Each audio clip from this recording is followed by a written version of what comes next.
Hey everyone, come on in and sit a spell and I'll teach you how to make bacon gravy. Regular type of gravy. I've showed you chocolate gravy. I'm going to show you cornmeal gravy. I don't know if it'll happen before this video or not, but my nephew again, he's wanting to see how to make he says real gravy. So I'm going to just have me some toast with it today, but I do have a couple of pictures of my biscuits, not my biscuits, my husband's biscuits, that I will add to the video just so you see what they look like.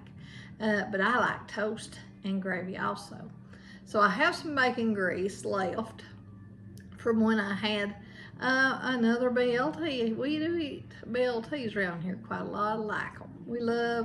We love us some bacon. So anyway, I have the grease left, and so I'm going to make you some gravy here in a second.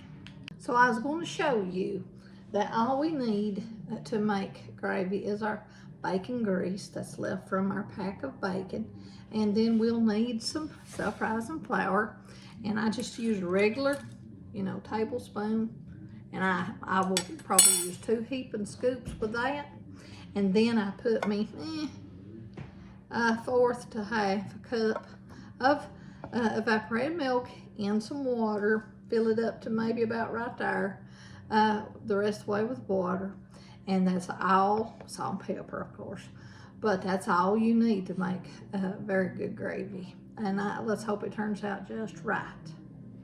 So okay, I hope you can hear me good. Danny's in the basement with his radio blaring, and I am I've got a little music on in the background here, hoping that it would sort of just drown his out, but you know how that goes. So anyway, when you both are retired and you both are at home a lot, you just have to do what you have to do.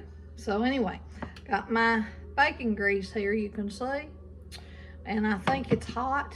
So that's when you want to make your gravy. When your grease is hot, then you have to get with it. And I probably have to turn my stove back down again here in a minute so you can see what am I doing here. See, I got 2 big old heaping spoons of self-rising flour, and I'm gonna have to start stirring now, because if I don't start stirring, I'm gonna turn my stove down a little bit. I got it on, I had it on me to get that grease hot. Now that grease is hot, I had to turn it down some because I don't want this to burn. Because if you let it burn, it'll ruin. So what you do want to do though is try to get them lumps out. This flour will make lumps, but if you keep with it and I sort of rake my spoon, the bottom of my spoon around. I don't scrape it rough because this right here is not a cast iron, and so I don't want to get nothing in my food, and I don't think I will because I rub it gentle, but I do stir it all the time about it because I got to get it just right. If you don't let it brown good enough, it won't be good, and if you overdo it, it's going to be burnt, so we don't want that. So I always have patience when you're making gravy. You gotta have patience. You gotta just stir so you can see it's getting a little bit of a brown to it. And this won't be as brown as maybe like ham gravy will get real dark, and that's natural. This is bacon grease in this, so it won't be as brown. So I'm gonna put me a little salt. Now that's got bacon grease, so and I put a lot. Now my big old salt shaker's not putting out as much as you think. I got tape inside of it so that it don't throw out as much as you would think. So I'm gonna put me some pepper, because especially this isn't sausage gravy, so we gotta have a little pepper in it. And it is starting to turn brown here, so let me show you. You see that? So we gotta help it get thick, we leave it on there a little while, it'll help it get thick, so we got to keep doing that. I'm going to turn it back up a little. You know me, I'm always turning it up and down, but that's okay, because you've got to work it until it looks good to you, so there's nothing wrong with that. Now I am just about ready to put my evaporated milk and water in this. And I probably won't pour it all at one time because I'm going to be stirring. And I'm going to see if I think that was right. I hope it wasn't too much. You know, if it's too much, it won't get thick enough. But if it's going to be too thick, then I can pour me some more, you see.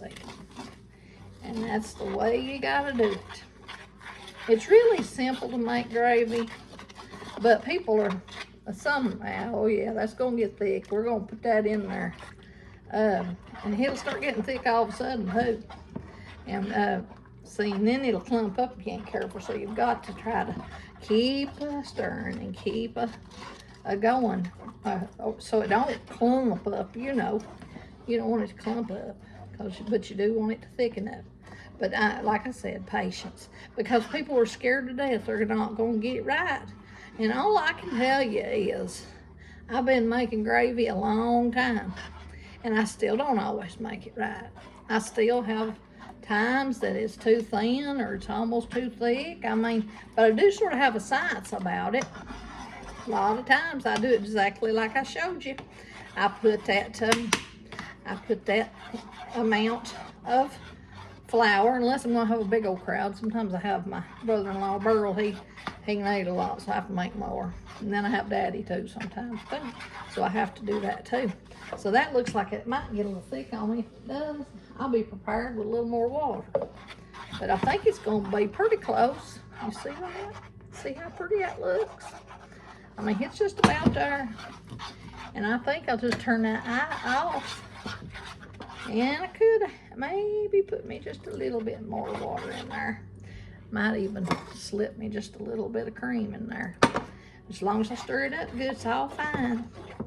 And see, it feels like it's hot, so I might just take it off the eye like that right there and work on it a while. And see, I think it's gonna be great. Oh, I spilled it on the eye. I guess I'll have to clean that mess up. It's okay. Anything to show you all how to make this, because this is something that is kind of difficult to get the hang of. But now, once you do it a few times, you get used to it and you get better at it. I promise you do. But you can't just talk about it and get better at it. You got to make mistakes before you can get better at anything. So, all right, I'm going to turn this off. I'm going to get my toast, and I'm going to see if it tastes good, because I think it will.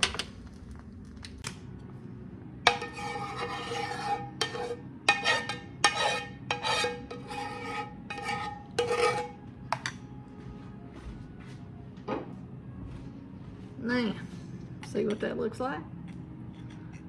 That looks good. That's just about right.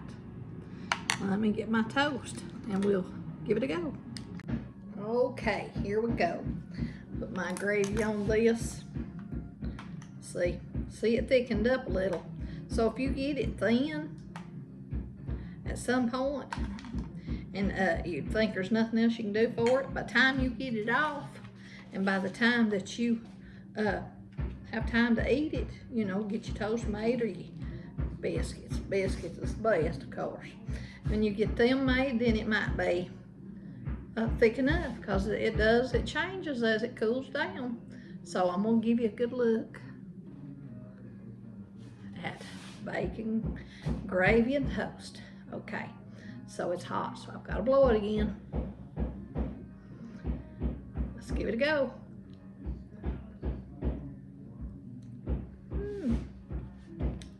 Oh yeah, I always get me too big a bite. You can tell how I eat. Well, that's good. So Trevor, I hope that you have learned how to make gravy now. And if not, keep practicing. And my son, he also wanted to know so he could refer back to it, because I don't see him very often. And my youngest son.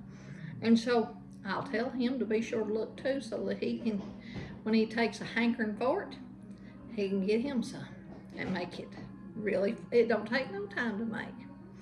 And I'll see you all. You come back and see me, Miss Country Sherry, at Country Sherry 23. And I'll have you some more good stuff. Okay, I wanted you to see some of my homemade cathead biscuits and flat biscuits, pone cakes, not cornbread pone, but just pone biscuit bread. Now, Danny and his family were raised on pone bread, and I like the biscuits, but now I don't cut them out. Those are cat heads. I just make them fat and fluffy. And I don't really have the best technique in the world, but still, they're pretty good. They're real good, as a matter of fact. Dan makes a good biscuit too, but he wasn't here today, so for my gravy, I just wanted to show you my biscuits. Maybe someday I might show you how to do it, but I'm really not organized when I make my biscuits. I just get them together, and it's hard to tell a recipe when you make stuff from scratch sometimes. Here's something else I wanted to show you. This is my sausage gravy starting up. I had the grease from the sausage, and I had some I fried in there, and then I let it brown just a little. I'm going to put me a little bit of pepper, some salt, and then I'm going to put my cream and milk in it. Okay, I found this video and I wanted to show you. This is sausage gravy, and it has a couple of pieces of sausage crumbled up in it before I started making my gravy mixture. So this just give you an example of sausage gravy versus bacon gravy, and I hope you enjoy.